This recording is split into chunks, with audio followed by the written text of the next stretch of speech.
घुंगरुताची दोरी मला विठ्ठली आवडी विठ्ठल बलवा विठ्ठल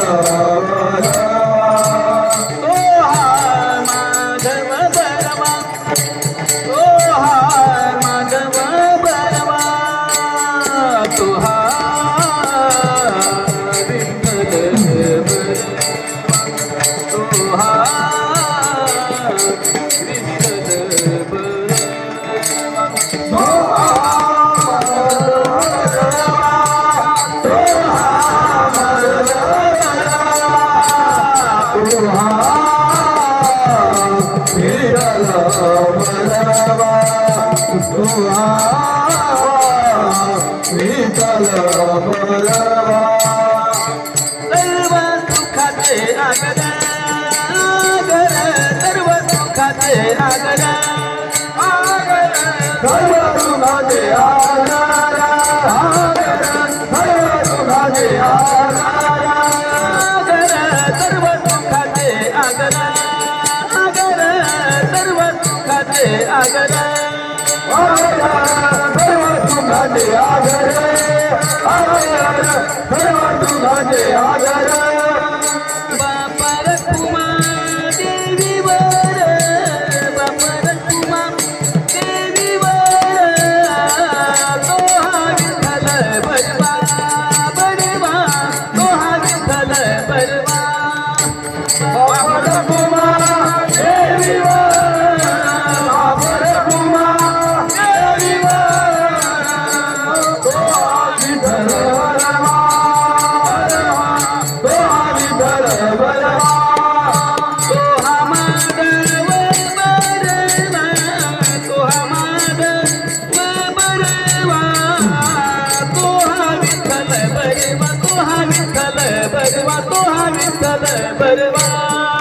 तो हा माधव बरवा तो हा विठ्ठल बरवा तो हा विठ्ठल बरवा तो हा विठ्ठल बरवा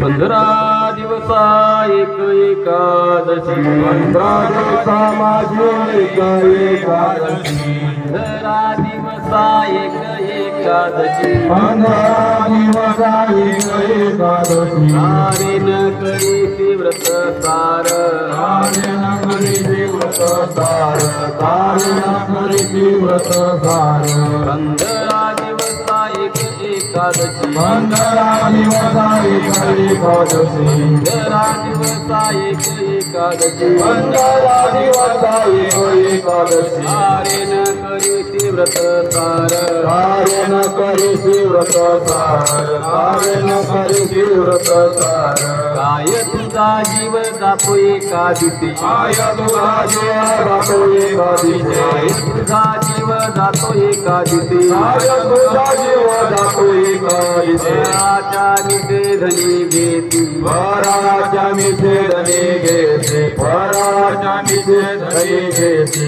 हित कारण मानवेल जन वहित कारण मानवील जन हित कारण मानवेल जन वहित कारण मानवील जन हरी कथा पूजन वैष्णवांचे हरिकथा पूजन वैष्णवांचे हरिकथा पूजन वैष्णवांचे काय तुझा जीव जातो एकादशी काय तुझा जीव जातो एकादशी काय तुझा जीव होती उजगरे काय तुझा घरी होती उजागरे देवळाचे कारे मरती जाता देवळाची तारे मरती जाता देवळाची तारे मरती जाता कामने कारे सुकुमार झाला ती तुकामने तारे सुकुमार झाला की कामने कारे सुकुमार झाला ती तुकामने तारे सुकुमार झाला की आय नाव देशी पार कुमारे पार कुमार पार कुमारे पार कुमार पार कुमारे पार कुमार पार कुमारे पार कुमार पार कुमारे पार कुमार पार कुमारे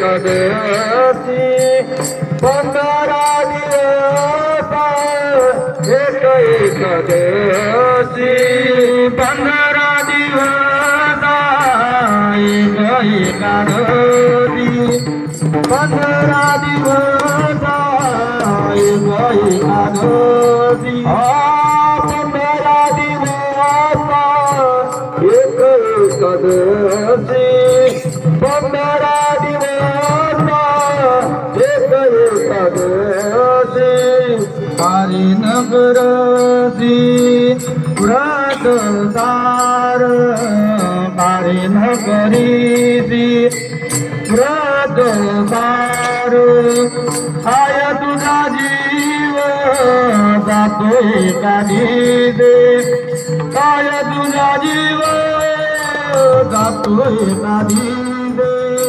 कारीनगरीची व्रत सार कारीनगरीची व्रत सार काय तुझा जीव जातोय कधीच काय तुझा जीव जातोय कधीच 15 दिवस एकादशी 15 दिवस एकादशी 15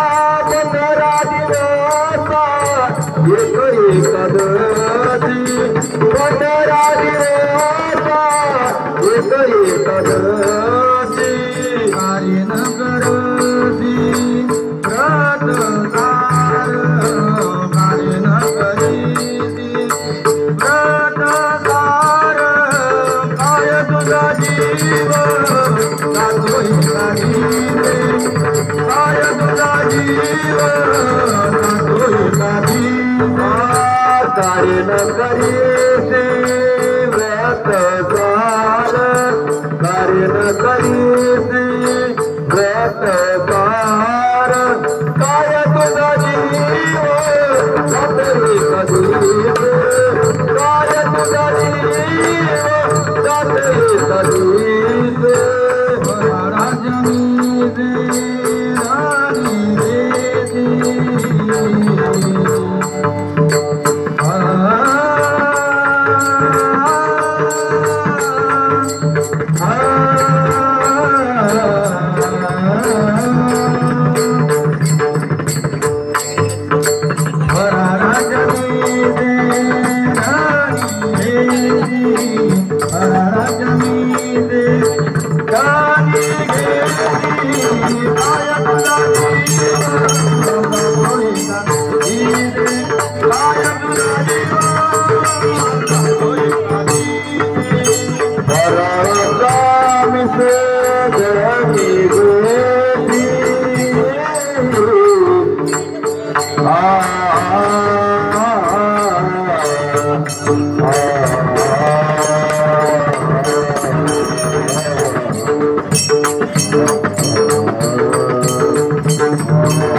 दिवसा एकादशी तुकारे नगरीची रक्तसार काय तुझा जीव जातो एकादशी फराळात मिसे धनी केसी स्वहित कारण मानवेल जन स्वहित कारण मानवेल जन हरिकथा पूजन वैष्णवांचे काय तुझा जीव जातो एकादशी फराळाच्या मिसे धनी गेसी थोडे तुझ घरी होती उजगरे थोडे तुझ घरी होती उजगरे देवळा शिकारे मरसे जाता काय तुझा जीव जातो एकादशी फराळाच्या मिसे धनी गेसी तुका म्हणे कारे सुकुमार झालासी तुका म्हणे कारे सुकुमार झालासी कायम जाव देशी जमत होता काय तुझा जीव जातो एकादशी फराळाचा मिसे धनी गेसी पांडुरंगा करू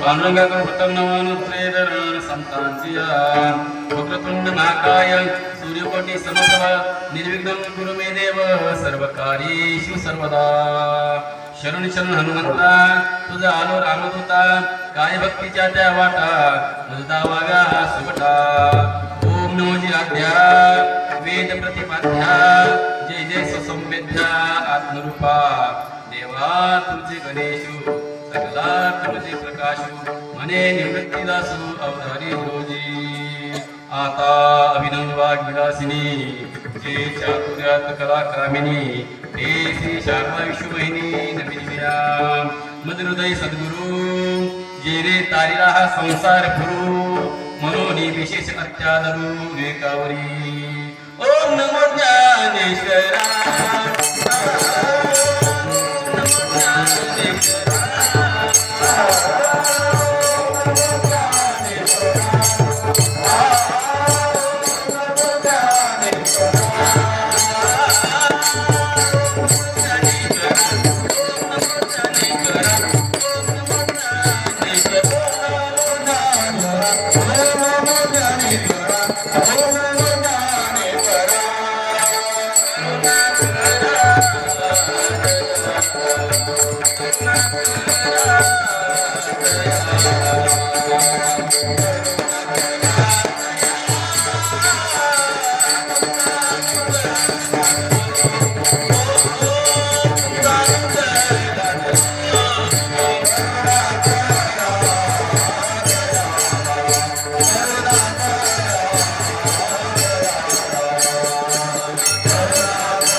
दीपा नमो सद्गुरु सच्चिदानंद रूपा नमो सद्गुरु भक्त कल्याण मूर्ती नमो सद्गुरु भास्करा पूर्ण कीर्ती तुकाराम तुकाराम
प्रस्तुत अभंग जगद्गुरु तुकाराम महाराजांचा असून या अभंगामध्ये जगद्गुरु तुकाराम महाराज एकादशीचं महात्म्य प्रतिपादन करतात. विठ्ठल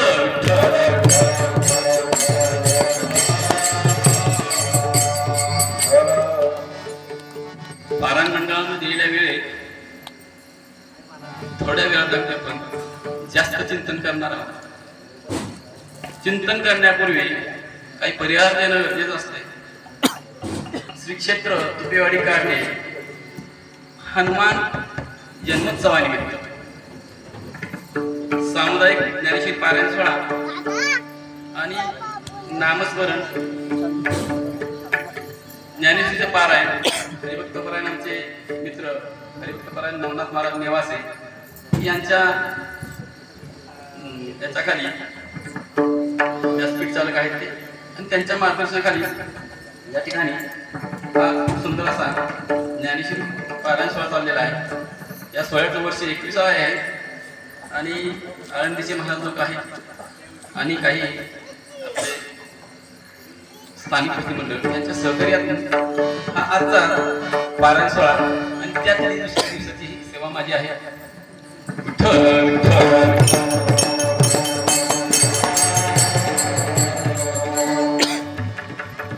लक्षात घ्या 7 ते 9 कीर्तन असतंय. त्या 7 ते 9 कीर्तनामध्ये झोपेचा प्रॉब्लेम येत नाही, पण 9 ते 11 हे कीर्तन बऱ्यापैकी संत पंगत असते आणि संत पंक्तीमध्ये बऱ्यापैकी जेवणाचा आस्वाद घेतल्यामुळे अकाबाई डोळे येण्याची जास्त आहे. पण लक्षात घ्या जेवणामुळे डोळे अकाबाई येणं झोप येणं स्वाभाविक जरी असलं तर या धर्ममंडपामध्ये यायला आणि जर झोप येत असेल तर समजायचं आपलं पाप कुठं तरी आड येते. तुका म्हणे नाड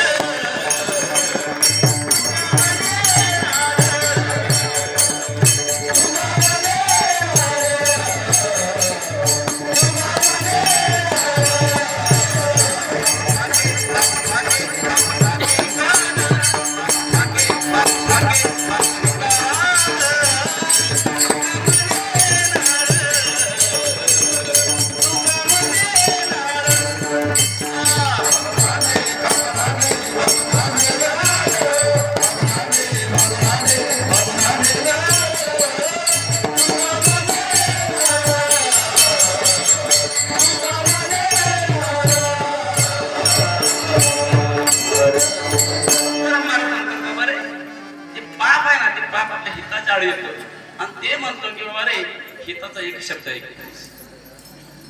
ह्या धर्ममंडपात आल्यानंतर आपले सगळे चक्षु नाक कान डोळे जेवढी इंद्रिय दिले आहेत देवाने ते इंद्रिय सतर्क ठेवायचं सुरू करायचं.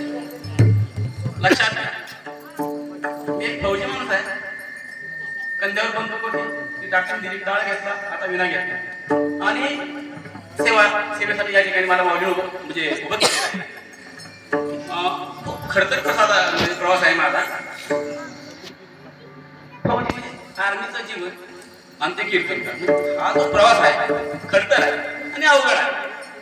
तरी पण या ठिकाणी तुम्हाला मी सासूबाई, सुनबाई, जावई बापू 24 तास जे संसारात आहेत त्यांना संसार काय सांगायचं, त्यांना परमार्थ सांगायचं.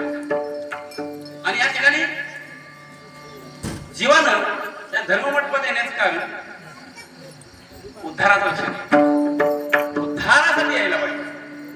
जे श्रवण केल्यानंतर आपला उद्धार होईल. काही मी उद्धार पावे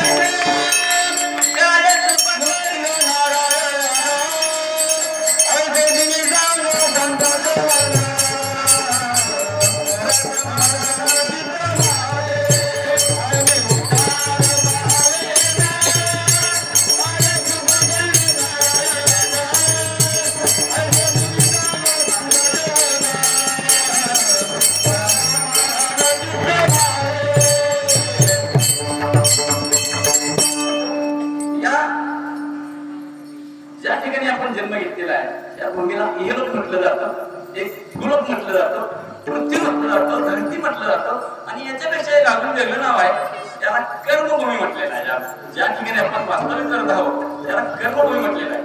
आणि या कर्मभूमीवर कधी येतो माणूस? आता धर्मी जे उरावे ते सुखदुःखी फळावे, दया ते भोगा यावे देहा एका. या देहाला आपण ज्या अर्थी आलेलो आहे त्या अर्थी या ठिकाणी कर्म करणं हे आपलं आद्य कर्तव्य आहे. या ठिकाणी कर्म करणं आद्य कर्तव्य, कर्माचरण करणं आपलं कर्तव्य आहे. कर्माचरण कशाला म्हणायचं? कर्माचं आचरण म्हणजे वर्णाश्रम धर्माप्रमाणे जे कर्म आपल्या वाटेला आलेलं आहे ते आपण केलं पाहिजे. बर, ह्या कर्मभूमीला ब्रह्मदेवाचं असं वरदान आहे की या ठिकाणी केलेलं कर्म निष्फळ होत नाही. मग ते कोणतंही कर्म असू द्यात, पाप कर्म असू द्यात अथवा पुण्य कर्म असू द्यात, ते फळ निश्चित देणार हे मात्र लक्षात ठेवायचं. विठ्ठल विठ्ठल.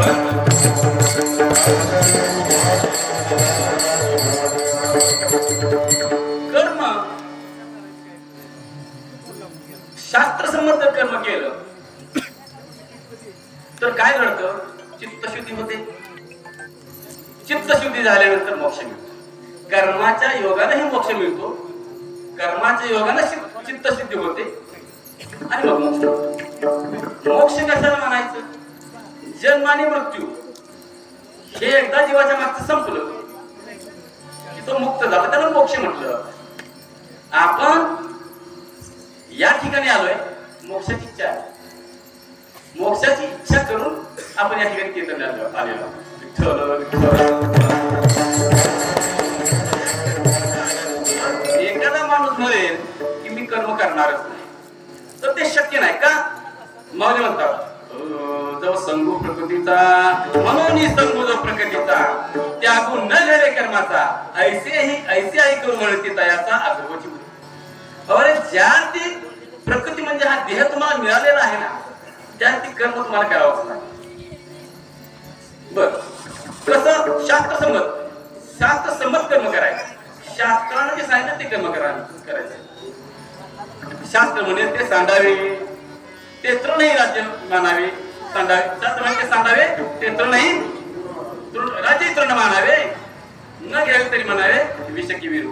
विष आतापर्यंत आमच्या अभ्यासात किंवा कुणाच्या थोरा मोठ्याच्या वाणीतून आम्ही ऐकलेलं नाही की विष घेऊन आत्महत्या करा. तरी सुद्धा माऊली जर म्हणतात की विष घ्या, कधी? शास्त्र सांगितलं. याचा अर्थ शास्त्रावर अतिशय निष्ठा ठेवणं, अतिशय निष्ठा ठेवणं.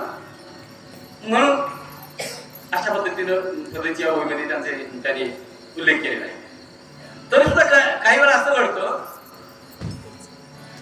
शास्त्र बाजूला राहतं आणि तरी सुद्धा प्रसंग असा एखादा इतिहासात तुम्हाला सांगून जातो. मोहम्मद घुरी 17 वेळा हिंदुस्थानवर त्यानं आक्रमण केलं.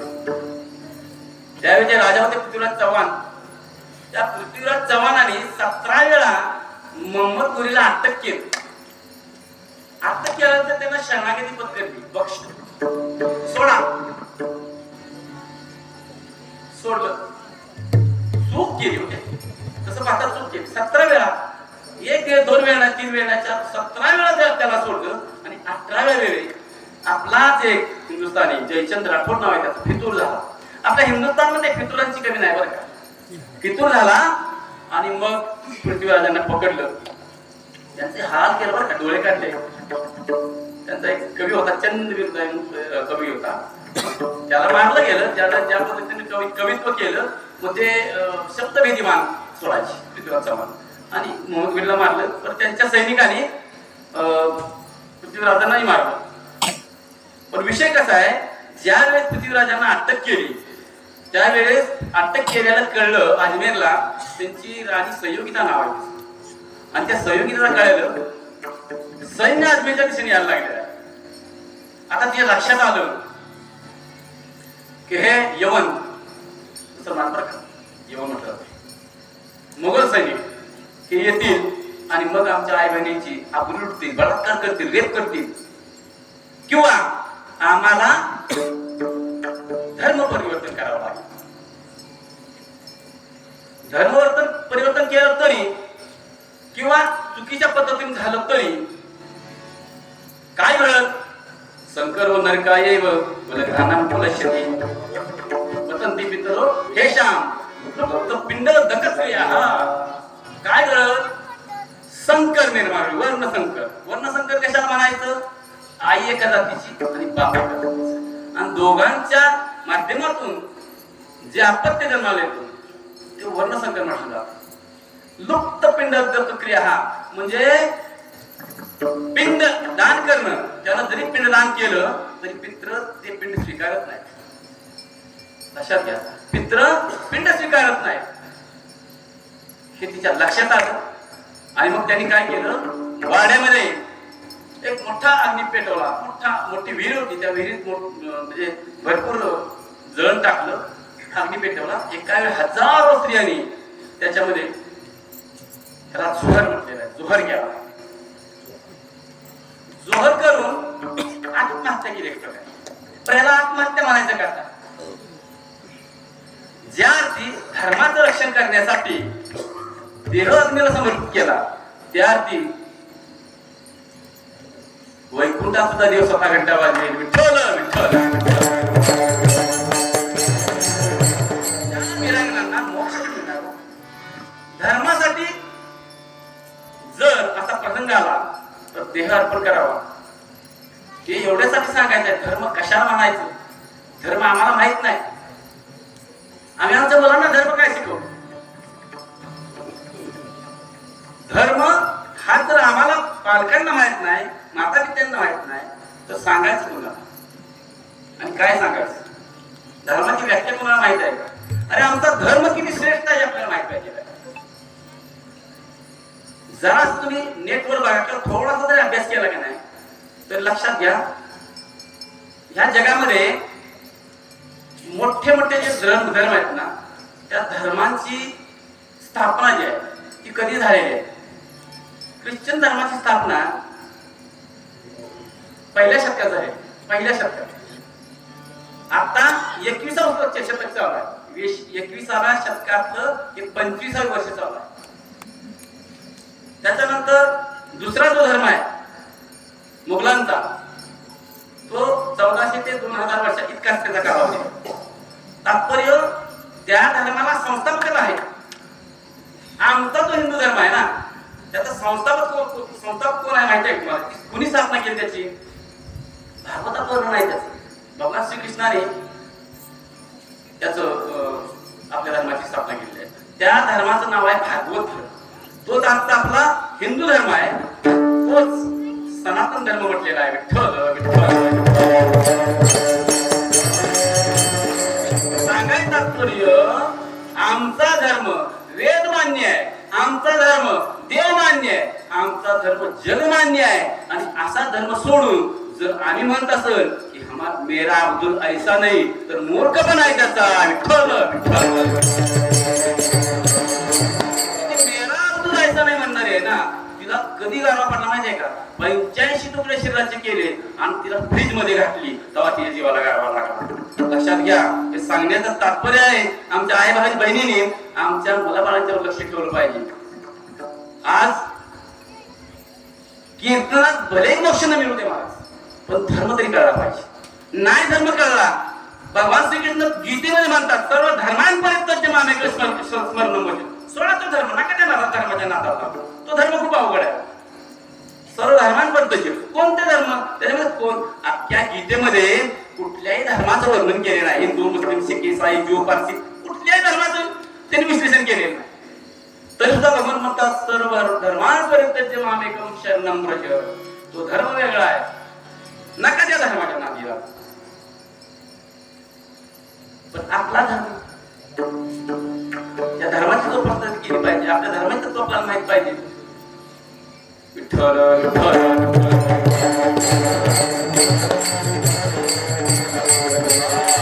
लक्षात घ्या, ज्या राजानं 17 वेळा त्या मंगळगुरीला सोडला,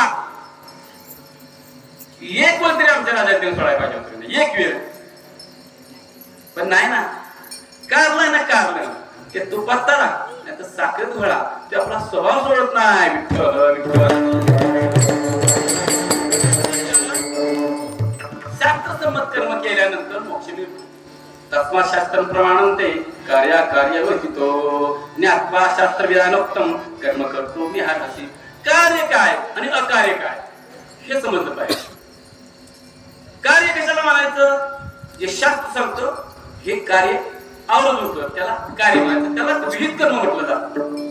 किंवा शास्त्र म्हणतं अकार्य म्हणजे जे करू नको टाकून दे त्याला अकार्य म्हणायचं.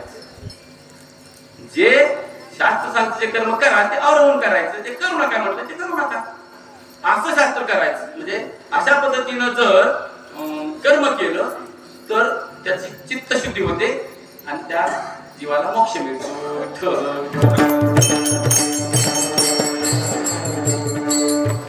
प्रजा ब्रह्मदेवाने ज्यावेळी केले आणि ब्रह्मदेवाला विचारलं, ब्रह्मदेवा म्हणे कलियुग आहे आणि आम्ही कोणतं कर्म करावं तुम्ही सांगा. ब्रह्मदेव म्हणजे बाबा रे स्वकर्मच करा, कारण या स्वकर्मानं जनकाधिक मोक्षाला प्राप्त. देख पा जनकाधिक कर्मदाता शेख स्वांडिता मोक्ष सुख पावते झाले कर्मण्येव संसिद्धी मास्तिता जनबोधया. है ना? बरोबर तुमचा सपोर्ट पाहिजे मला. विठ्ठल विठ्ठल. जनक राजाला मोक्ष मिळाला.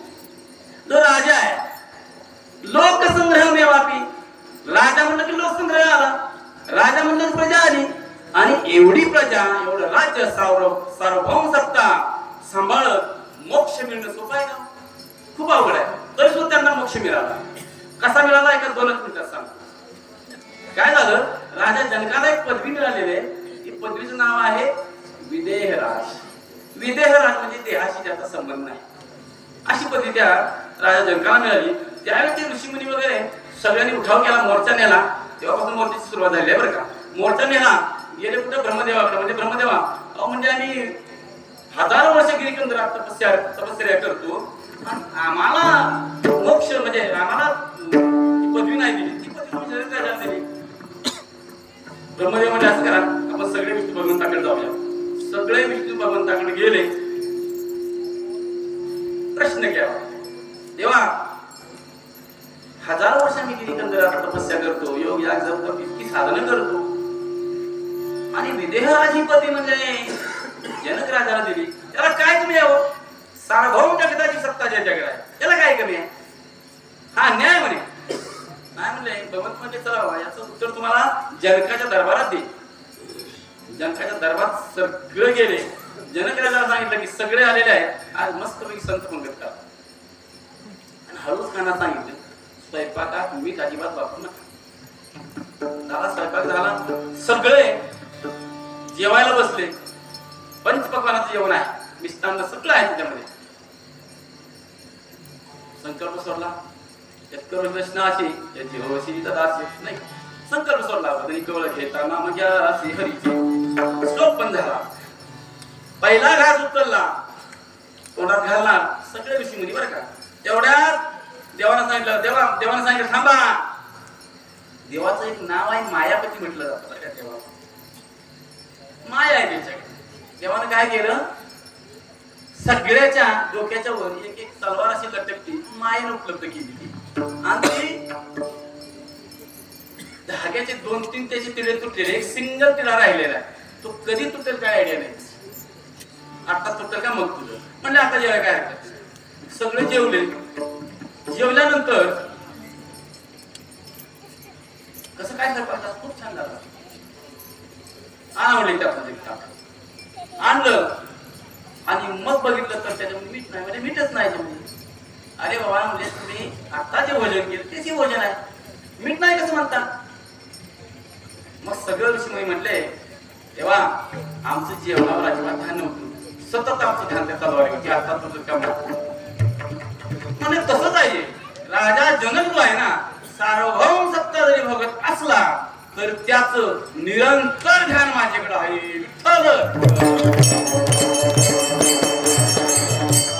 कसं राजा जनकाचं ध्यान भगवंताकडे ज्या पद्धतीनं तलवारीकडं ध्यान या ऋषीमुनींचं होतं त्या पद्धतीनं तसं आपण सुद्धा त्या संसारामध्ये खचून संसार करायचा तिथून करायचा ढिलं पडायचं नाही. सतत ध्यान त्याच्याकडे राहिलं पाहिजे. एक क्षण त्याच्यापासून निगडीला होता कामाचा मग मोक्ष अवघड नाही. या लागी म्हणजे आपले जे जाती स्वभावे आले ते करीतेने जिंकले कर्मबंधाते.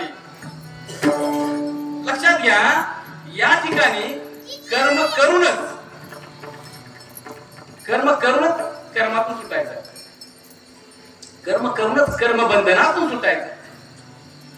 मग कोणतं कर्म करायचं लक्ष द्या इकडं. प्रश्न असा आहे चिंतन थोडस जड वाटणार कारण आपल्या सवय सासूबाई सुनबाई आणि हल्ली ते बारक्या पोरांची कीर्तन ऐकायची बायकांची कीर्तन ऐकायची आपल्याला सवय लागून गेली आहे.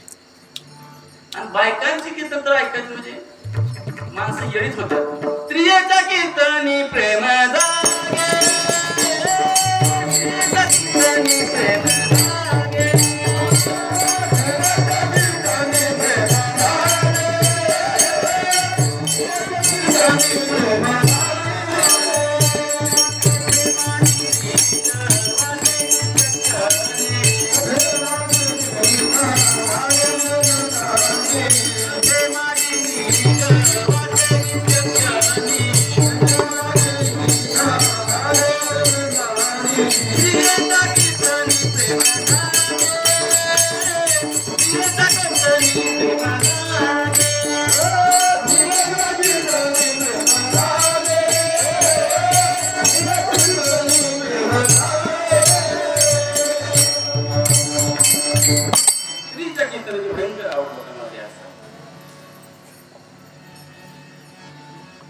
चांगलं त्यांना ऐकायला मला आवडतच नाही.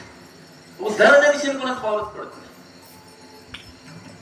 बारक पोरग एवढंच त्या युट्यूबला बघितलं 8 वर्षाचं असेल ते आणि ते कीर्तन करतोय दारूच्या बाटलीवर बरं का. दारूच्या बाटलीवर ते करतोय आणि पब्लिक असं हसतंय बोलायचं का.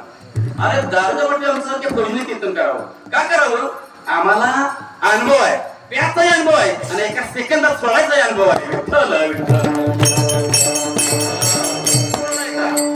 जर कुणी पिणार असेल सोडायचं जर म्हणत असाल तर माझ्याकडे खूप चांगला नुसका आहे. मी सांगू शकतो तुम्हाला कसं सोडायचं. सोडून सांगून जातो जाता बघा. एक गाय आहे ना गाय ती एका शेड मध्ये आहे आणि त्या शेडला आग लागली. दाव्याने बांधलेली आहे. आग थोडीशीच आहे जास्त मोठी नाही. मग तो मालक आगीत गेला. आता त्यानं काय करावं. दाव कापावं किंवा दाव तोडावं. काय घडतं आपण दाव तोडीत नाही आपण बघतो गुळकी फोडीत तर पेटलं विठ्ठल विठ्ठल. काय माहिती आहे का थोडी कमी करतो 2 दिवसाच्या एका दिवस आणतो. एकदा दाव तोडायचं आणि मोकळं व्हायचं रामकृष्णारी काही अडचण नाही. तर हा अनुभव आम्हाला आहे आम्ही सांगू शकतो. तात्पर्य थोडं तुम्हाला फ्रेश करण्यासाठी बोलावं लागते बरं का अधूनमधून. आणि वक्त्याची जबाबदारी आहे श्रोत्याला झोपून देणं, आणि त्या जबाबदारीचा मी सहर्ष स्वीकार करत आहे. विठ्ठल विठ्ठल. कर्म वर्णाश्रम धर्माप्रमाणे कर्म करायचं. कोणते वर्ण कोणते आहेत? ब्राह्मण, क्षत्रिय, वैश्य, हे 4 वर्ण शास्त्राने सांगितले. तेच शिक्षक, रक्षक, सेवक. शिक्षक, रक्षक, पोषक आणि सेवक. शिक्षक कोण? ब्राह्मण शिक्षक, राजपूत आहे, क्षत्रिय आहे तो रक्षक, आणि आपण वैश्य म्हणजे शेतीवाडी करणारे पोषक, आणि शूद्र म्हटलं जातं सेवक. आता शिस्त राहिलेलं नाही बरं का. सेवक हा वर्गच राहिलेला नाही, सगळं उलट झालेलं आहे. आणि याच्यावर जास्त भाष्य करण्यात काय तथ्य नाही. विठ्ठल विठ्ठल. काय करावं? आपण केलेलं कर्म जे आहे ते कर्म त्या सर्वात्मक असणाऱ्या ईश्वराला अर्पण करावं. दया सर्वात्मक ईश्वरा स्वकर्म कुसुमांची विरा पूजा केली अपारा दोषाला गी. त्या सर्वात्मक असणाऱ्या ईश्वराला आपण केलेलं कर्म म्हणजे पाप असो अथवा पुण्य असो सगळं कर्म त्या देवाला अर्पण केलं. काय होतं? तो देव संतोष पावतो आणि आपला कृपा प्रसाद भाग करतो. विठ्ठल विठ्ठल. आणि याच कर्मानं मानवाला उंच उंच मोठी मोठी पदे प्राप्त झाली किंवा होता. जसं नहुष राजाला याच कर्मानं स्वर्गातलं सर्वात मोठं इंद्रपद प्राप्त झालं. जे ज्ञान दयाच्या हाती तोची समर्थ मुक्ती जैसा सतमक संपत्ती स्वर्गीची. स्वर्गाला जायला 100 यत्न करावे लागतात. ते पुण्यमासाद्य सुरेंद्र लोक देव भोगान. त्या दिव्य भोग भोगण्यासाठी सुरेंद्र लोक म्हणजे इंद्र लोक बरं का, इंद्रपद त्या ठिकाणी जाण्यासाठी 100 यत्न करावे लागतात. ते नहुष राजाला एक छोटस कर्म तेवढ्या कर्मानं ते मिळालं. कसं मिळालं सांगा? एकदा दुर्वासुची एक पारिजातकाच्या फुलाची माळ करून इंद्राला भेटायला गेली. स्वर्गातल्या इंद्राला माळ ती दिली. इंद्रानं काय केलं? ती माळ हत्तीच्या गळ्यात घातली. ऐरावताच्या हत्तीनं काय केलं? ती माळ सोंडेत घेतली आणि भिरकावून लावली आणि पाय दडपून ठेवले. आता दुर्वास ऋषी म्हणजे रागीट होते, क्रोधिष्ठ होते. त्यांनी श्राप दिला इंद्राला. इंद्रा, स्वर्गातल्या संपत्तीनं तू उन्मत्त झालास ना, तुझी संपत्ती समुद्रात पडेल आणि तू शक्तीहीन होशील. स्वर्गातली संपत्ती सगळी समुद्रात पडली. ती काढायला परत समुद्र मंथन करावं लागलं. देव दानव आणि मेरू पर्वताचा रवी मिश्रण केलं, मंथन केलं आणि परत संपत्ती काढली. पण इंद्र शक्तीहीन झाल्यामुळं त्यावेळच्या राक्षसांनी स्वर्गात वारंवार कार्य करायच्या आणि देवांना त्राही करून सोडलं. उत्पात माजवला. सगळे देव त्रस्त झाले आणि म्हणले सगळे ब्रह्मदेवाकडे गेले. ब्रह्मदेवा म्हणले काय करावं? ब्रह्मदेवाने सांगितलं बाबा, पृथ्वीवर एक नहुष नावाचा राजा आहे, खूप शूर आणि पराक्रमी राजा आहे, त्याच्याकडे जा म्हणे आणि त्याची मदत घ्या. झालं. सर्वांच्या विनंती म्हणून नहुष राजा स्वर्गात आला. स्वर्गात येऊन सर्व राक्षसांना त्याने पळवून लावलं. सगळ्या देवाने विचार केला, आता असं पुढे म्हणे आता हा राजा जर परत गेला तर परत राक्षस येतील, आपण रोज त्यांना बोलवायला जाऊ का? त्यापेक्षा असं करूया, त्याला आपण विनंती करूया. आणि विनंती केली, आमचा इंद्रदेव जो आहे जोपर्यंत शापमुक्त होत नाही तोपर्यंत तुम्ही इंद्राची गादी सांभाळा. आता झाला नव्हता राजा, इंद्र झाला. आता इंद्र झाल्यानंतर त्याच्या हे लक्षात यायला पाहिजे की आपण बाबा टेम्पररी आहे की नाही. पण काय झालं, त्याला कालांतरानं असा अहंकार झाला की मीच इंद्र आहे. विठ्ठल विठ्ठल त्या इंद्राला असा गर्व झाला की मीच इंद्र आहे. आणि एक दिवस त्याची नजर इंद्रपत्नी शचीवर पडली. शची खूप सुंदर होती बरं. इंद्रपत्नी आहे ती, अप्सरा आहे. त्या शचीवर त्याची नजर पडली आणि तो शचीच्या मागे लागला. काम विषय इतका भयंकर आहे ना, माणसाला सुटून देत नाही. शचीच्या मागे लागला. शची परत परत गेली. ब्रह्मदेवाला म्हणले, ब्रह्मदेवा मला वाचवा. ब्रह्मदेव म्हणले काळजी करू नकोस, तू असं कर, त्या नहुष राजाला सांग सप्त ऋषीच्या पालखीत बसून घे. राजा आहे, इंद्र आहे. हुकूम दिला. सप्त ऋषी पालखी सज्ज करून आले. पालखीमध्ये नहुष राजा बसला. लवकर चला, लवकर चला, लवकर चला. घाई झालेला आहे, कामांध झालेला राजा आणि त्याला घाई झालेली आहे. ऋषी म्हातारे होते, हळूहळू चालायचे. राग आला राजाला आणि त्या रागाच्या फळात एका ऋषीला रात मारली. त्या ऋषीचं नाव होतं अगस्त्य.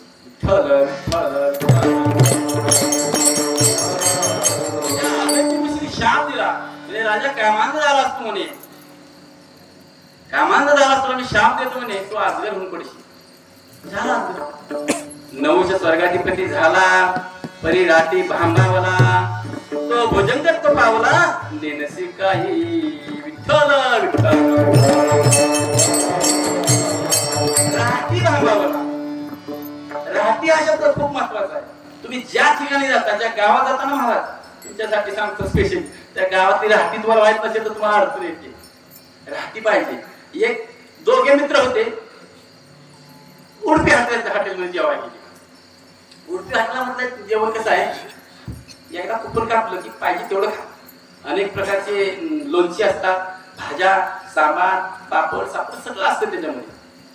आणि जेवण सगळं संपत आलं नाही की मग तो वेटर आहे, खूप छान वेटर असतात बरं का ते वेटर एक वाटका आणतो आणि त्या वाटक्यात असतं गरम पाणी आणि एक लिंबाचा तुकडा असतो. नवीनच माणूस सोबत आलेला होता. त्यानं काय केलं, आता तो लिंबाचा तुकडा असतो तो कसा ते हाताला तेल लागलं असतं ना, तो लिंबाचा तुकडा पिळायचा आणि त्या गरम पाण्यात हात धुण्यासाठी ती वाटी दिलेली असते.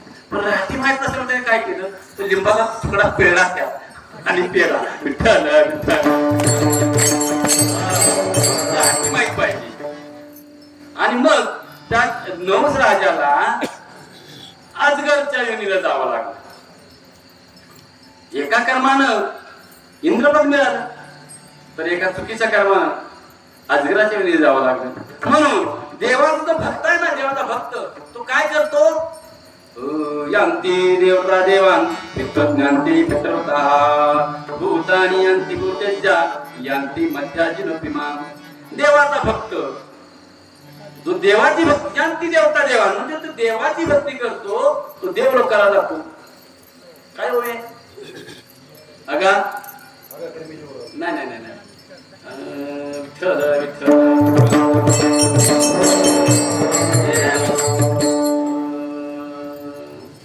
ते शरीर जाता शरीर देवाची आहे. सुरुवात झाली. कधी कधी काय होतं, एखादा शब्द जर घसरला तर संपला, तरी पण आठवतं सांगतो. दुसरा आहे पितृकर्म. पितृकर्म करतो तर पितृ लोकांना जातो. अथवा पित्रांची व्रते वाहती जयाची चित्ते ते जीवित पसरल्या ते पितृत्ववरी. जीवन संपलं की तो पितृ लोकांना जातो. पितृ लोकांना जातो. मग तुम्ही म्हणाल मग पितृकर्म करावं का न करावं, त्याच्यासाठी माऊलींनी स्पेशल तुम्ही लिहिलेले बघा आदेशात. सर्व पितृगणा समजता माझी अरेमा पितृ देवता हे मी तत्वता बोलत आहे. त्याचा तत्वता हा शब्द लक्षात घ्या. तत्वता लक्षात घ्या. आपण एखाद्या तीर्थाच्या ठिकाणी जातो किंवा श्राद्ध करतो, त्यापेक्षा सांगून जातो की जी पुरुष मंडळी तीन लक्षात घ्या. रोज आपण एक नित्य कर्म नित्य श्राद्ध करू शकतो बरं का. नित्य श्राद्ध कसं करायचं सांगतो तुम्हाला. सकाळी आंघोळ झाली, अंग पुसायचं नाही, तुमचा अंडरवेअर असते तीही काढायची नाही. डाव्या हातात तांब्यात पाणी घ्यायचं, ज्या बाजूत आपण आंघोळ केली त्यातच पाणी घ्यायचं. उजव्या हाताचा असा अंगठा करायचा या पद्धतीनं आणि वरून सोडायचं. इतकंच म्हणत ओम सर्व पितृ देवता भ्यो नमः. एक दुसरं म्हणत ओम अरिमा देवता भ्यो नमः. हे मी तत्वता बोलत आहे. तत्वता म्हणजे काय, विभूती योगामध्ये हा विषय आहे. म्हणजे जो विटेवर आहे तोच तिथे आहे. कुठं पितृलोकात. अरेमा नावाची जी देवता आहे ती माझं रूप आहे असं बघतो म्हणतात. आणि हे तत्वता ज्याने जाणलं त्याला पितृलोकात जायची गरज पडत नाही. आणि फक्त पित्रच कर्म करत राहिला, देव बाजूला सोडला, तर मात्र पितृलोकाला जावं लागेल. भूतानी यांती भूतेच्या यांती मध्याच्या वृत्तीची नभिमान तया देहाची जवनिका फिटली आणि भूतत्वाची प्राप्ती झाली. तया कर्मे विठ्ठल विठ्ठल विठ्ठल. पुन्हा भूतयोनीला जावं लागतं. यांती मध्याची नभिमान. मध्यात्मिक म्हणजे जो मला जाणतो, मला परमात्म्याला जाणतो, तो मला प्राप्त होतो, असं भगवान त्या श्लोकात म्हणतात. विठ्ठल विठ्ठल. कर्माच्या द्वारे देव लोकांना जाता येतं, पितृलोकाला जाता येतं, भूतयोनीला जाता येतं, वैकुंठाला जाता येतं, कैलासाला जाता येतं. पापात्मके पुण्या पुण्यात्मके पापा स्वर्ग पापात्मके पुण्यात्मके पापे स्वर्गात जायचे, पापात्मके पापे नरकात जायचे. मग माते जेने पाविजे ते शुद्ध पुण्य. पुण्यात्मके पापे, पुण्यात्मक पाप कशाला म्हणायचं? जे सामान्य आपण जे पुण्य करतो सामान्य, त्याला पुण्यात्मक पाप म्हणायचं. जसं आज संत पंगत आहे, संत पंगतीमध्ये संत पंगत जो घालणारा यजमान आहे ना, तो सगळ्या गावाला म्हणतो आपली संत पंगत आहे, सगळ्यांनी येतो. त्या ठिकाणी मी हा भाव राहा, अहंकार राहा, अशा पद्धतीचा जो म्हणजे त्याचा त्याला पुण्य मिळत नाही असं नाही, पण ते पुण्यात्मक पाप आहे. पुण्य आहे पण पुण्यात्मक पाप आहे. शुद्ध पुण्य कशाला म्हणायचं आहे? दुसरा एक विषय सांगून जातो.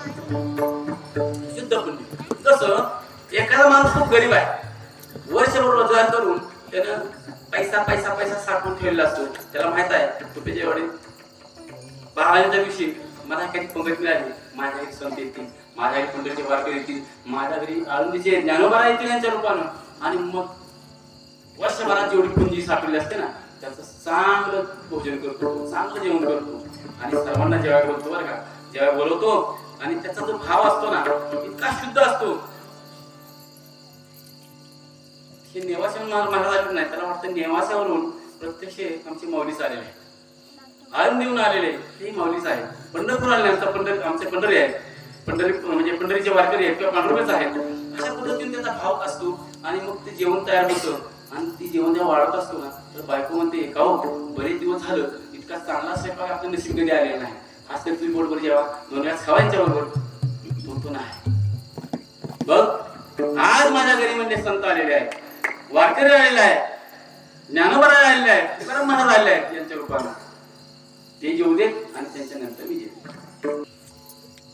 त्याची म्हणे मला गरज नाही. ते महात्मे जेवले, ते संत जेवले, ते वारकरी जेवले, माझं पोट भरलं म्हणे. आणि मग सकाळची राहिली भाकरी, थोडीशी चटणी घेतो, खातो आणि शांत झोप. अतिशय शांत झोपते. झोप इतकी शांत लागते त्याला, त्याच्या चेहऱ्यावर इतका आनंद असतो. आणि असं भोजन मग हे आमचे वारकरी जेवतात ना, ते जेवल्यानंतर रात्री शांत झोपतात.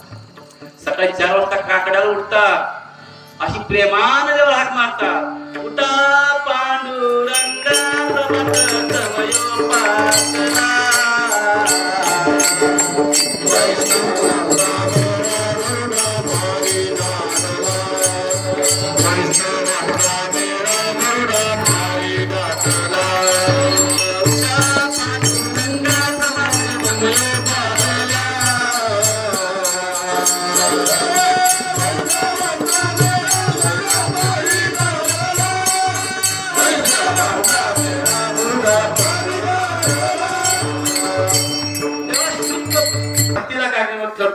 आणि ते पुण्य मुक्तीला कारणीभूत ठरतं. विठ्ठल विठ्ठल.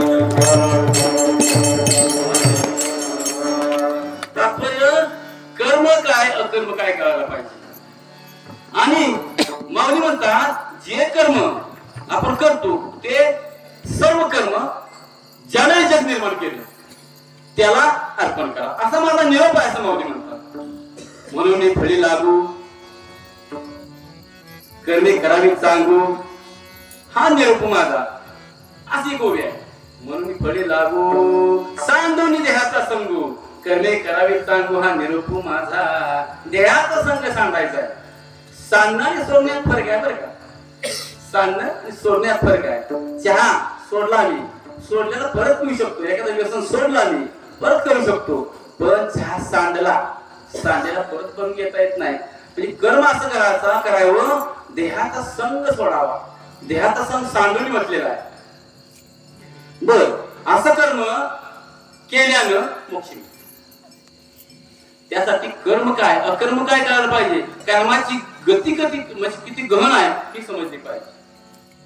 कर्मणोयापि बौद्धव्यम बौद्धव्यच अकर्मणश्च बौद्धव्यम गहना कर्मणोगती. कर्माची गती गहन आहे. पण कर्म दोन प्रकारचा आहे. एक सात्विक कर्म ज्या कर्मानं जीवाला मोक्ष प्राप्ती होते किंवा ऊर्ध्व गती प्राप्त होते. आणि जे निषिद्ध कर्म उठलेलं आहे जे पापाला प्रवृत्त करतं ते कर्म अधोगतीला नेतं.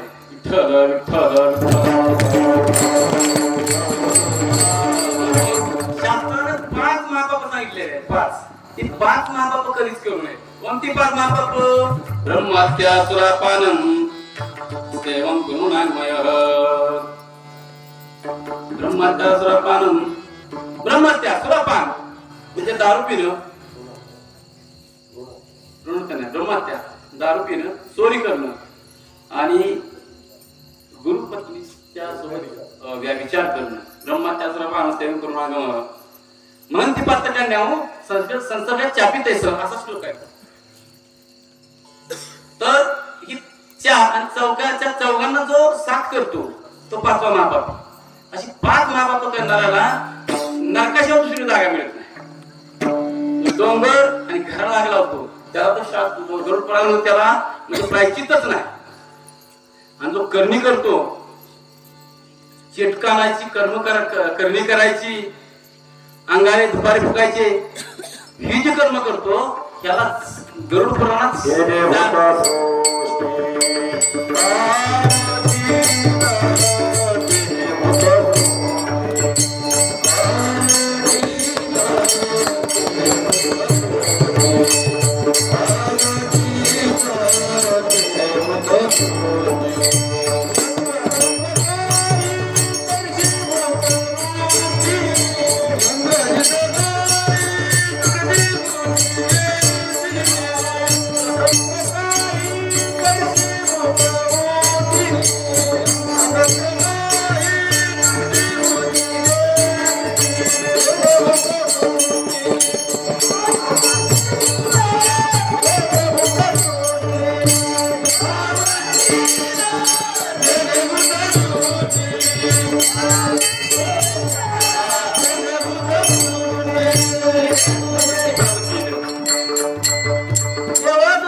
बसवलेला आहे ना.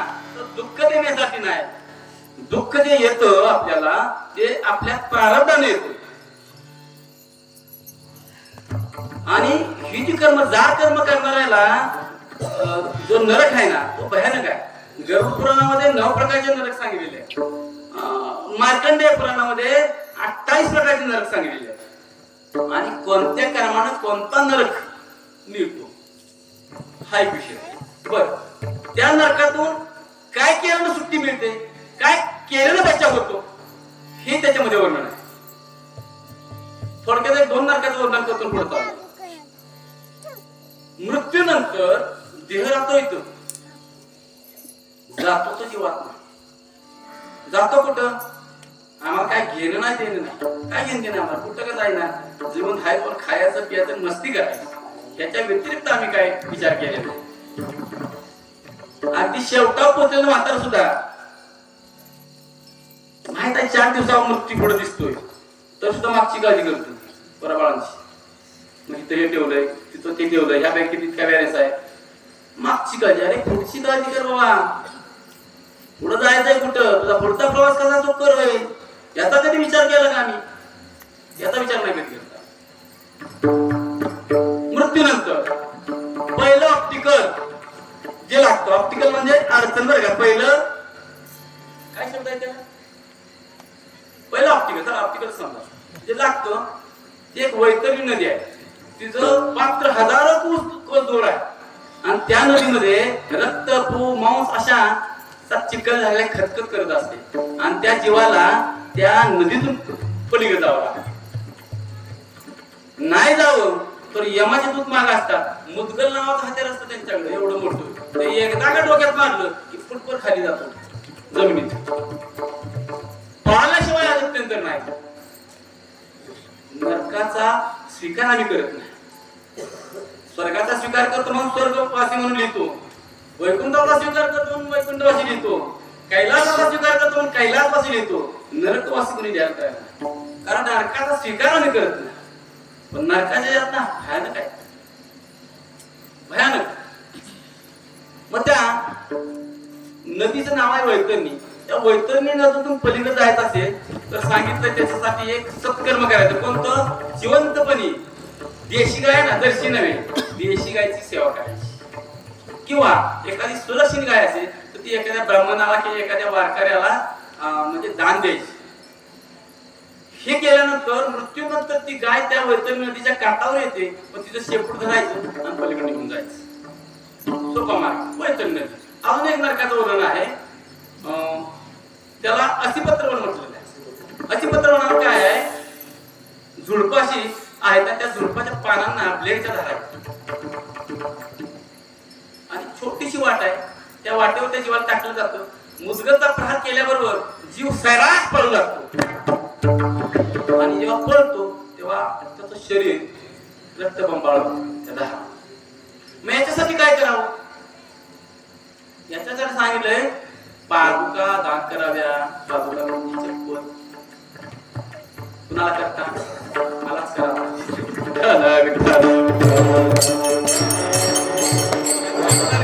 लक्षात ठेवा, कुठल्या मुलाला चप्पल दान करायचं नाही, त्यांच्याकडे चप्पल असते बरं का. मग दान कोणाला करायचं? ज्याच्या पायात चप्पल नाही त्याला दान करायचं. ज्यानं चप्पल दान केलं ना त्याला त्या असिपत्रवनाच्या ठिकाणी घोडा मिळतो आणि घोड्यावर सवार होऊन त्या नरकातून पार पाडतात. म्हणून जीवनपणे एखाद्या दीन दुबळ्याला गरीबाला एखाद्या चप्पल सहज दान करा. हलकं फुलकं असले असेल तर. मला करायचं तर मी ब्रांडेड घालतो. 2000 रुपये पासून सुरुवात होती त्याची किमतीची, त्यामुळे मला त्याच्या नादाला लागू नका. विठ्ठल विठ्ठल.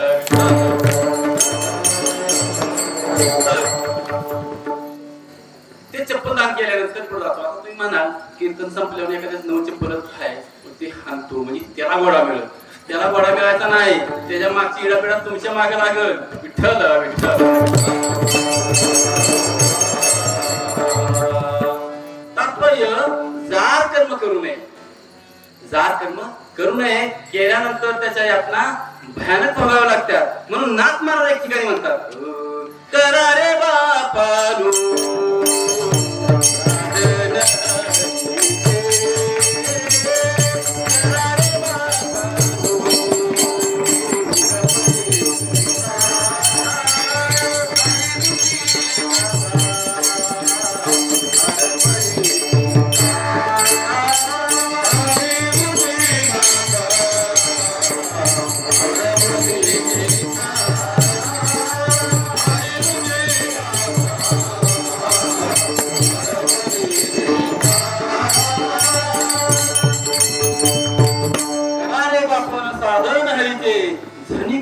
नका करू. जेणे नये जन्म यमाची यातना ऐशी साधना करा. काही बाबा यमाची यातना भोगावी लागेल अशी कोणतीही साधना करू नका. जेणे जन्म नये परत जन्म येऊ नये अशी साधना करा म्हणतात. असं नाथ महाराजांनी वर्णन केलेलं आहे. बर कर्म नेमकं करावं कोणतं? जे शास्त्रांना विविध कर्म सांगितलंय. विविध कर्म ते कोणतं सांगितलेलं आहे? नंबर 1 स्नान आणि पूजा हे नित्य कर्मामध्ये येतं. आणि नैमित्तिक कर्मामध्ये पितृ यज्ञ म्हणजे नैमित्तिक कर्म हे दोन्ही कर्म अवलंबून करावे. स्नान आणि पूजा काय करावी? तुका म्हणे घडे पूजा नावे देव जोडे. पूजा केल्यानं देवाची भेट होते. रोज पूजा करावी. जो ग्रस्ताश्रमी माणूस आहे, सांसारिक माणूस आहे, त्यांना रोज पूजा करावी. रोज देवाची पूजा करावी. देवपूजा केल्यानंतर देव भेटतो असं तुकाराम महाराजांचं म्हणणं आहे. बर दुसरं 5 अशी कर्म सांगितली आहेत ती आवर्जून करावी. पहिलं कर्म करावं ते म्हणजे सत्संग. सत्संगाने काय होतं? सत्संगाने देव भेटतो. एक घडी आधी घडी आदि से बुनियाद तुलसी संगत साधु की हरे कोटि अपराध रे भैया हरे कोटि अपराध. एक घड़ी आदि से बुनियाद तुलसी संगत साधु की हरे कोटि अपराध. एक घडी आधी घडी अर्धा क्षण घडता संतांची संगत.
तीर्थयात्रा केल्याने काय होतं? देह शुद्ध होतो. तीर्थयात्रा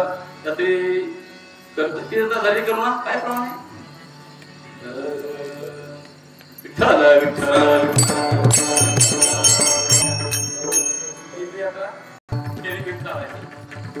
तीर्थयात्रा. त्याच्यानंतर तिसरं आहे ते म्हणजे भक्ती करावी. माणसाला भक्ती करावी. कोणती भक्ती करावी? बरं भक्ती कशासाठी करावी? भक्ती केल्यानं जीवाला विश्रांती प्राप्त होते, विश्रांती मिळते.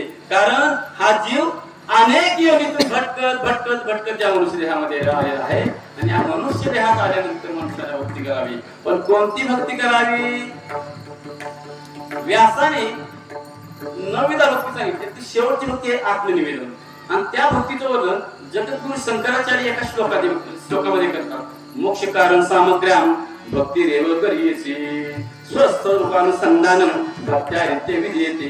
मोक्ष कारण सामग्र्याम मोक्षाला असणारी सामग्री ती म्हणजे भक्ती. मोक्षाला लागणारी सामग्री म्हणजे ती भक्ती. बरं कोणती भक्ती? स्वस्वरूपानुसंधान भक्त्यारित्य विधीयते. स्वतःच्या स्वरूपाशी अनुसंधान साधणं म्हणजे भक्ती. मग स्वतःचं स्वरूप काय आहे? आपलं स्वरूप काय आहे? देह आपलं स्वरूप नाही. देह हे आपलं स्वरूप नाही. देहाला जो चालवतो, बोलवतो, हलवतो, डुलवतो तो आत्मा हे आपलं स्वरूप आहे. त्याचं वर्णन गीताकार करतात. अजो नित्य शाश्वतोयम पुराणो नभन्यते नंदमाने शरीरे. देह म्हणजे काय? अनित्य आहे, अशाश्वत आहे. आणि आत्मा नित्य आहे, अमर आहे. आणि आत्मा शाश्वत आहे. देह हे काळाचे धन कुबेराचे. देह अशाश्वत आहे. मग आमचे माऊलीचे प्रमाण ज्ञानदेव माने भजात्म देवा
उपवास करायचा आहे. उपवास कोणते करायचे? वर्षातल्या 24 एकादशी, एक महाशिवरात्री, ते झालं 25, आणि 5 जयंत्या, राम कृष्ण हनुमान जयंती, नरसिंह जयंती आणि वामन जयंती. हे 5 आणि ते 25 असे 30 उपवास जो करतो तो धन्य आहे. त्याला 100% मोक्ष आहे. फक्त ते उपवास जे आहे ते नियमातून करावे. जे नियम आहेत लागू त्या नियमाप्रमाणे जर उपवास केले शास्त्रसंमत नियम काढून तर मात्र त्याला मोक्ष मिळतो. विठ्ठल विठ्ठल विठ्ठल. आणि शेवटचं आहे ते म्हणजे सद्गुरू. जीवनात प्रत्येकाने सद्गुरू करावा. सद्गुरू वाचूनी आणि नाही सापडे ना सोय धरावे ते पाय असा एक प्रमाण आहे. किंवा सद्गुरू वाचूनी संसारी तारक आणि गणितांक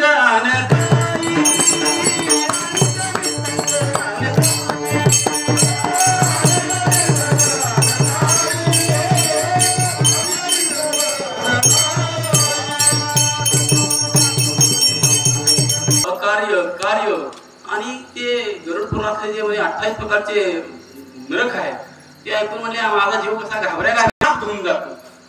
बर ते रोज नाही करायचं. 15 दिवसात एकदाच म्हणा. 15 दिवस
दोन एकादशी येतात. एक स्मार्त आणि एक भागवत, ज्याला आपण वैष्णवी एकादश म्हणतो. बर ही एकादश करून कुणाचा उद्धार झालाय एक 2 राजांची कथा सांगतो आणि मग विठोबा रुपये भजन घेऊ आपण. एक आहे अमरीश राजा. त्या अमरीश राजाला वर्षभर त्यानं एकादशीचं व्रत केलं आणि ज्या दिवशी द्वादशीचं पारणं फेडायचं त्या दिवशी नेमकं दुर्वासुशी आले आणि म्हणले भोजन करायचं आहे आम्हाला. स्नान संध्या करून येतो तोपर्यंत भोजन तयार करा. दुर्वासुशी गेले, स्नानाला गेले, तिकडं ध्यानस्थ झालं. त्यांना यायला वेळ लागल म्हणून एकादशीचं पारणं सोडायचं 12च्या आत. हे राजाच्या ध्यानी घेऊन त्यांनी काय केलं, ब्राह्मणाला बोलवलं आणि थोडंसं पाणी घेऊन थोडंसं पारणं फक्त फेडलं. भोजन खाल्लं नाही पण पारणं फेडलं. दुर्वास ऋषी आले, त्यांच्या लक्षात आलं की मला न विचारता पारणं फेडलं. मग दुर्वास राजा ऋषीनं श्राप दिला. अमरीश राजा श्राप दिला म्हणे जरी विधीचं विधान असं असलं की जो एकादशी करतो त्याला पुन्हा जन्म मिळणार नाही तरी तुला श्राप देतो म्हणे 10 जन्म घ्यावे. राजाने खूप विनंती केली पण दुर्वास ऐकायला तयार नाही. आणि हा वृत्तांत वैकुंठाधीश भगवान विष्णूंच्या पर्यंत पोहोचला. विष्णू भगवंताच्या हातातून जे सुदर्शन निघालं ते दुर्वास ऋषीच्या मागं लागलं. दुर्वास ऋषी त्रैलोक्यात पळाले, पण कुठेही त्यांना कुणी शरण द्यायला तयार नाही. शेवटी परत भगवंताकडे गेले आणि शरण गेले भगवंताला. भगवंत म्हणले, बाबा रे, मला शरण जाऊन काय फायदा नाही, तू ज्याचा अपराध केलाय त्याला शरण. मग परत जाऊन अमरीश राजाची त्यांनी माफी मागितली. तेव्हा ते चक्र थांबलं. देव तिथं मग आले, चतुर्भुज रूप धारण केलं. राजाला म्हणाले, राजा नकोस, तुझे 10 अवतार 10 जन्म मी घेतो. हेच आतापर्यंत झालेले 10 अवतार जे भगवंताचे आहेत ना. कोणते? मत्स्यापासून विचारते नरहरी. आता मी म्हणत नसले आतापर्यंत 9 अवतार झाले. आणि कलंकी पुढे जावे. कलंकीमध्ये कलंकी केशव म्हणून असे एक अवतार होणार आहे. तर असे 10 अवतार भगवंताने घेतो असं म्हणून ते भांडण तिथं संपवलं. तात्पर्य, हरीच्या दासात नाही भय चिंता, दुःख निवारिता नारायण. ही एक अंबरीश राजाची कथा झाली. दुसरी एक कथा अशी आहे, कांतीपूर नगरीमध्ये एक रुक्मानंद राजा आहे. तो विष्णू भक्त होता. तो रोज त्याच्या एका बागेमध्ये अक्षय फुलाची म्हणजे सुगंधाची बाग लावली होती. रोज 1,00,000 फुलं त्या विष्णू भगवंताला व्हायचा आणि ओम ओम नमो विष्णुवे नमः या मंत्राचा जप करायचा. विष्णू भक्त होता. एक दिवस त्या बागेतलं एक फुल नारद महर्षी नेऊन स्वर्गात आपल्या इंद्रराजाला दिलं, इंद्रदेवत्याला दिलं. इंद्रानं ते फुल इंद्राला आवडलं. इंद्रानं काय केलं, रोज ते दूध पाठवायचे आणि इंद्रदूतांच्या कडून ते रोज फुलं तोडून चोरीने आणायचे. तिकडे राजाला फुलं कमी पडू लागली. राजानं सेवकांना सांगितले, पाळत ठेवा, कोण फुलं चोरी करते. आणि एक दिवस असा आला, त्या इंद्रदूतांना राजाच्या सेवकांनी पकडलं. पण तोपर्यंत ते पळाले. आता त्यांचं विमान होतं, ते विमान जर उडून वर गेले तेवढ्या त्या राजसेवकाने काय केलं, वांग्याच्या वेलीचा धूर केला आणि त्या वांग्याच्या वेलीचा धूर लागल्यावर ते विमान खाली पडलं. आता लक्षात घ्या, म्हणून वांग उपवासाला वर्ज्य आहे. आणि आपल्याकडे बरं का, द्वादशीला पोहाला जेव्हा बोलवायचं, नेमकं वांग करायचं. त्या बुवाचं कुठल्या जन्माचं पुण्य फळाला असतं ते त्याला उपवासाला वांग खायचंच नाही, हे लक्षात घ्या. विठ्ठल विठ्ठल.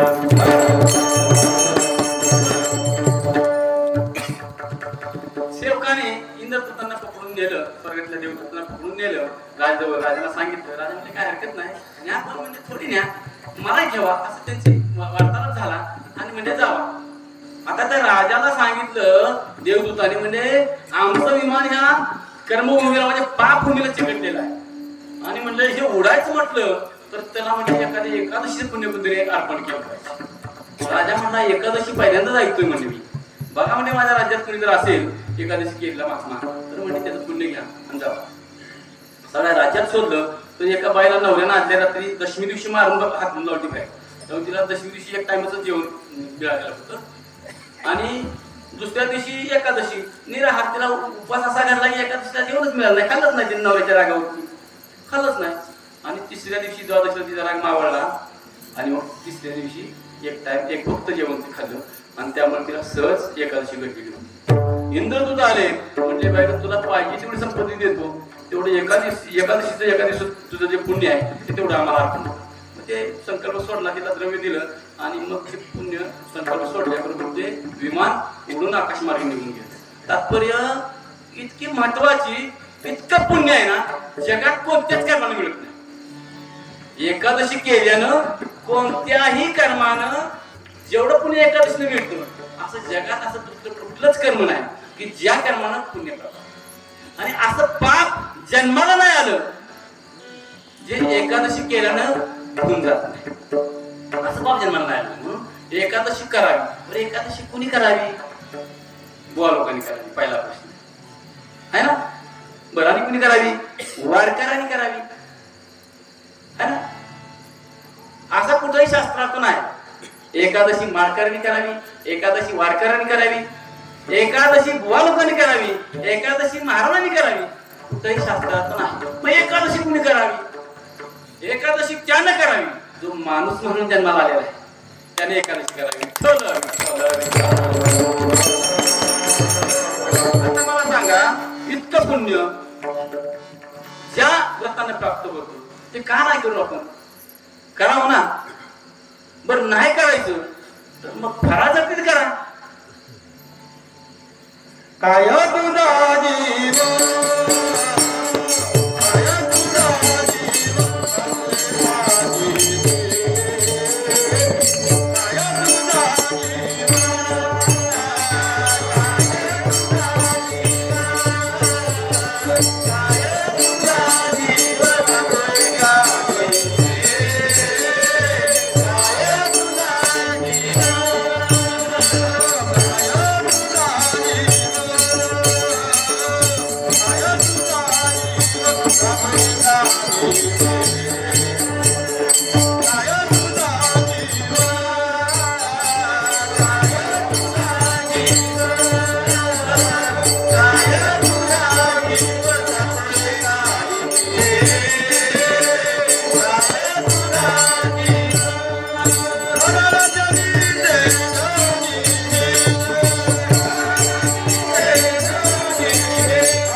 बर आपण या दोन राजांची कथा ऐकली. याच्यानंतर एकादशी उत्पत्ती कशी झाली एक 10 मिनिटात विषय घ्यायचा आणि संपवायचा. कुरुक्षेत्राची लढाई झाली. कौरव पांडवांचं युद्ध झालं. त्याच्यामध्ये कौरव हारले, पांडव जिंकले. पांडवांना हस्तिनापुराचं राज्य मिळालं. जरा एक लक्ष द्या. पांडवांना हस्तिनापुराचं राज्य मिळालं, पण त्यांचं मन त्या राज्यात रमत नव्हतं. कारण आप्त इष्टांचा त्यांच्याकडून जी काही हत्या झाली होती, नातू पंतू पुत्र चुलते, जे गोत्र म्हणतो ना, गोत्र हत्या आणि गोत्रवादापासून जो त्यांना त्रास होत होता, अनेक शास्त्र दुर्गाळली, पण तरी सुद्धा गोत्रवादासाठी मुक्त होण्याचं कोणतंही त्यांना साधन सापडेना. आणि मग ते बेचैन झाले आणि मग त्यांनी भगवान श्रीकृष्णाला आवाज दिला, हात मारले. भगवान श्रीकृष्ण आले. म्हणजे काय बाबा, काय अडचण आहे? म्हणजे त्या गोत्रवादाच्या शापातून, गोत्रवादाच्या त्या म्हणजे त्रासातून आम्हाला कसं मुक्त होता येईल. कोणत्याही शास्त्रामध्ये त्याचं प्रायश्चित्त नाही. मग आम्हाला तुम्ही काहीतरी यातून मार्ग सांगा. त्यावेळेला भगवान श्रीकृष्णाने त्यांना सांगितलं म्हणे, पूर्वी एक मधुमंती नावाचा एक दैत्य होता. त्या दैत्याने महादेवाची उपासना केली, महादेवाचं तप केलं. महादेव प्रसन्न झाले, म्हणजे बोल तुला काय पाहिजे ते माग. तपांती जरा ऐकू द्या, लक्ष द्यायचं, जरा 5 मिनिटात विषय संपवतो, जास्त वेळ लागतो. महादेव प्रसन्न झाले तर म्हणजे वर माग. महादेवाला वर मागितला, म्हणजे देव दानव मानव म्हणजे कुणाकडूनही मला मृत्यू नको. महादेव म्हणजे मृत्यू हा अटळ आहे, मृत्यू कुणालाही चुकत नाही. कारण प्रकृतीचा नियम आहे ना, उजिते नाशी नाशी ते पुनरपी दिसे. नियम आहे, म्हणजे ह्या नियमाच्या बाहेर जाता येत नाही. पण तरी सुद्धा तुला देव दानव मानवाच्याकडून मृत्यू होणार नाही. पण एखादी अशी विश्वशक्ती प्रगट होईल आणि ती शक्ती तुला सहन करेल. झालं. मग हा त्यानं स्वर्गावर स्वारी केली, सगळ्या देवांना चढून पळून सोडलं. तिकडं महादेवाला पण म्हणजे तो अवरेनासा झाला, विष्णू भगवंताला अवरेनासा झाला. सगळ्या देवांना त्यानं सगळं पळून सोडलं, सगळ्या देवांना हाकलून लावलं त्यानं. सगळे देव सातपुडा पर्वताच्या एका आवळीच्या झाडाच्या खोलीत जाऊन बसले, अतिशय सूक्ष्म रूपानं. त्या ठिकाणी तो दैत्य आला, आणि दैत्य आल्यानंतर त्यानं काय केलं, म्हणला मित्रांनो कुठं जाताय तुम्ही. एक दार त्यानं पाताळाला लावली आणि एक वर स्वर्गाला लावली. आता कुठं जा. एवढ्यात हे सूक्ष्म रूपाने बसलेले देव जे होते ना, त्यांच्या श्वासातून एक शक्ती निर्माण झाली, स्त्री शक्ती. आणि तिने बघता बघता 11 विकराचं रूप धारण केलं. आणि मग सगळे देवांनी तिला प्रार्थना केली, म्हणजे ऐसा आम्हाला या दैत्यापासून वाचवा. दोघांचं घनघोर युद्ध झालं. त्या युद्धामध्ये मधुमान्य दैत्याचा नाश केला. आणि मग ती जी देवी आहे, त्या दिवशी ती तिथी होती एकादशी, 11वी तिथी होती, म्हणून त्या देवीला नाव एकादशी दिलं. अशा पद्धतीनं एकादशीचा जन्म झाला. आणि मग एकादशी आई साहेबांनी सांगितलं, वगैरे आज तुम्हाला त्या दोरीत बसलात तुम्ही, अचानक तुम्हाला उपवास घडलेला आहे, एकादश घडलेला आहे, त्यामुळे तुम्ही हमेशा विजय व्हाल, तुमचा पराजय कुणी करणार नाही, असा त्या आईसाहेबांनी एकादशी मातेने त्यांना वर दिला. मग सगळ्या देवांनी जय जयकार केला, एकादशी माता की जय असा जय जयकार केला.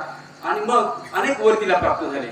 मग भगवंताने सांगितलं गरुडाला, बाबा रे वैकुंठ सर्व त्रैलोक्यामध्ये दौंडीपीठामध्ये जो कोणी एकादशी करेल तो मृत्यूनंतर माझ्या वैकुंठाला प्राप्त होईल. आणि जो एकादशी करणार नाही त्याला घोर अशा यमाच्या यातना भोगाव्या लागतील. म्हणून एकादशी सर्वांनी करायची. बर, मग एकादशी करायची तर धर्मराजा तुम्ही सर्वांनी एकादशी करा, म्हणजे ह्या पापातून मुक्त व्हाल असं सांगितल्यानंतर मग नेमकाने काय करायचं, अभंगाच्या 3ऱ्या चरणात सहित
हरिकथा पूजन वैष्णवांचे असं सांगितलेलं आहे. बर, धर्मराजा म्हणे ज्यावेळेस एकादश धरायची त्यावेळेस अन्न खायचं नाही, अन्न खायचं नाही, जेवण भोजन करायचं नाही.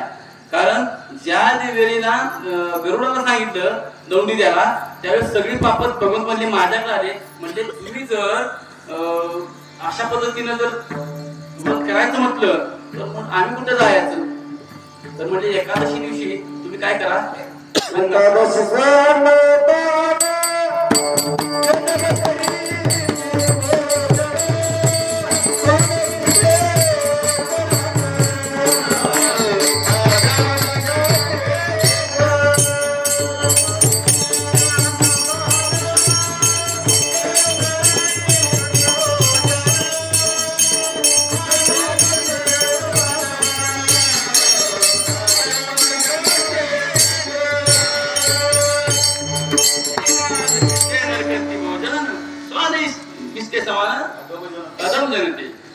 एकादशी दिवशी जो अन्न खातो, स्वान म्हणजे पुत्र, पुत्राची विस्ता खाल्ल्याचं पाप, ब्रह्महत्येचं पाप. बर, मग काय करायचं? ऐका व्रताचे मैमान,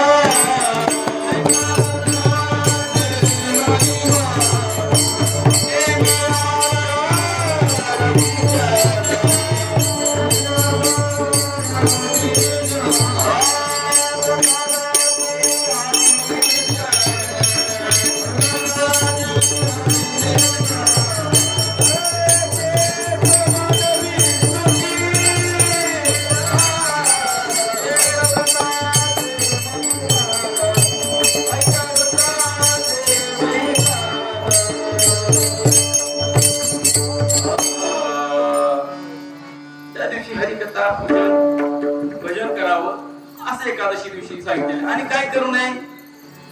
एकादशी दिवशी जो स्त्री संग करतो त्याला क्षयरोग प्राप्त होतो. काय प्रमाण ते?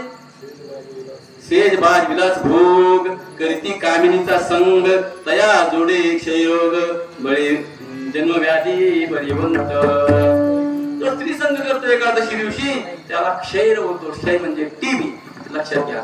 मग तया दंडी यमदूत नाही का झाले तयारचे अंकित. पुढे काय? जे एकादशी व्रत चुकली, ज्याचं एकादशी व्रत चुकलं त्याला यमदंड करतो म्हणे. बरं, मग एकादशी दिवशी काय करायचं? असत्य भाषण करायचं नाही, नवीन वस्त्र घालायचं नाही, नवीन चप्पल घालायचं नाही, आणि भजन करायचं, नामस्मरण करायचं. रामकृष्ण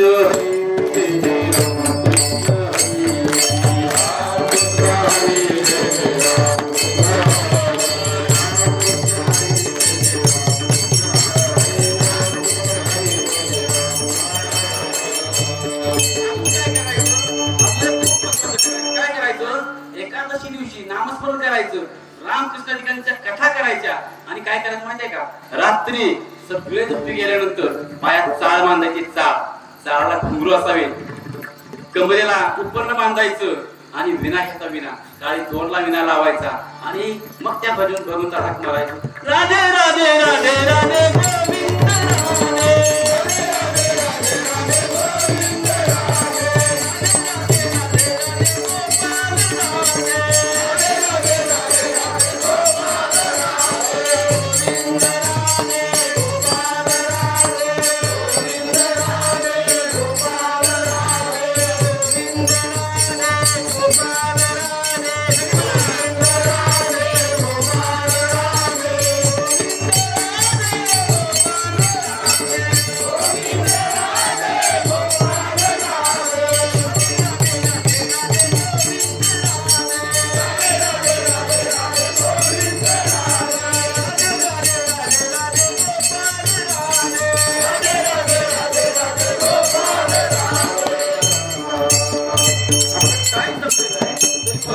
गोविंद राधे.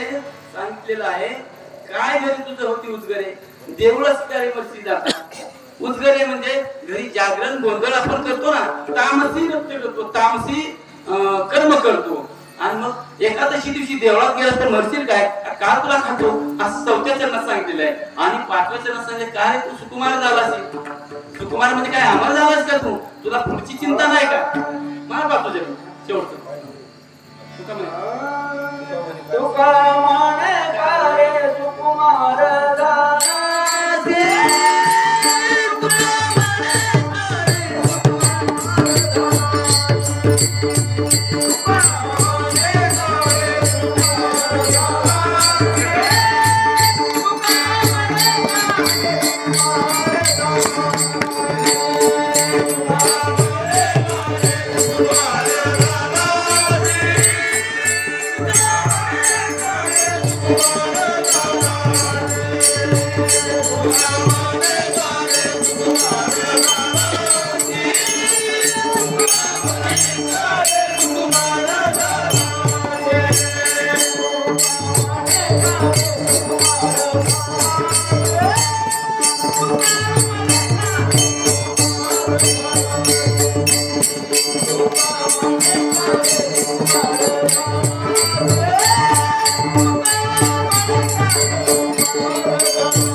आणि वेळ जसं जमलं तसं अभंगावर चिंतन करण्याचा प्रयत्न केला.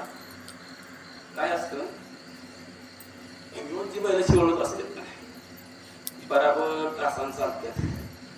नवीन बैल जर खाण असतं खालवर उठतो तसं थोडंफार झालं असेल समजून घ्यायचं की काय जुना राबी त्यातला कीर्तनकार नाही. आता या 4-5 महिने उभं राहिलं ते हेच आमचे महिला बहिणी मंडळ आपलं घराच्या भोवतीनं कुणाचा 7 असू द्या 13 असू द्या वासरात नगरी काय शान अशा पद्धतीनं आपण सेवा केली.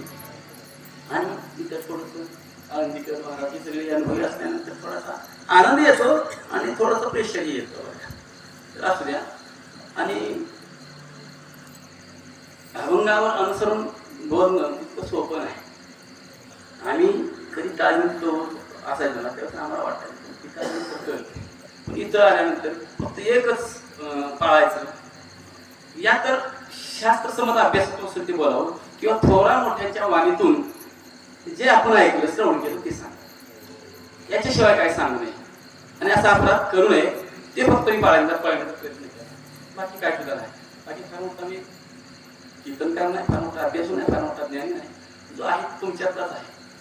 तर सगळ्यांनी सांभाळून घेतलं. तुम्ही श्रोतेवर्ग खूप छान असत आणि तुप्यावाडीचं गेल्या वर्षापासून आपल्याला खूप प्रेम आहे बरं का. आमचे मारुती महाराज तिथलं बऱ्यापैकी नियोजन पकवायला नाही, गायक नाही, सगळं नाही काय आपल्याकडं आपल्याला विचार नाही करतात आणि सगळं चांगलं आहे. वातावरण खूप छान आहे. असल्या झाली सेवा तुमच्या सर्व श्रोत्यांच्या चरणी अर्पण करतो. आणि माझे गुरुवारी हरिभक्त वैकुंठवासी रमेश काटेकर महाराज ते आमचे गुरु त्यांच्या चरणी अर्पण करतो. आमची सगळी भजनी मंडळ पकवाचे हे महाराज तर आमचे जवळ संबंधित आहे. पीटी महाराज खूप छान साथ केली. भजनी मंडळी आमचे संपत महाराज सगळेच अतिशय सुंदर अशी साथ आपण केली आहे. आणि श्रोता मला वाटत नाही कोणी झोपलं, कोणी पेंगलं सुद्धा नाही, झोपले नाही. चांगल्या पद्धतीने श्रवण केलं. त्यामुळे ही सेवा त्यांच्या चरणी अर्पण करतो आणि सेवेला पूर्ण विराम देतो. ज्ञानेश्वर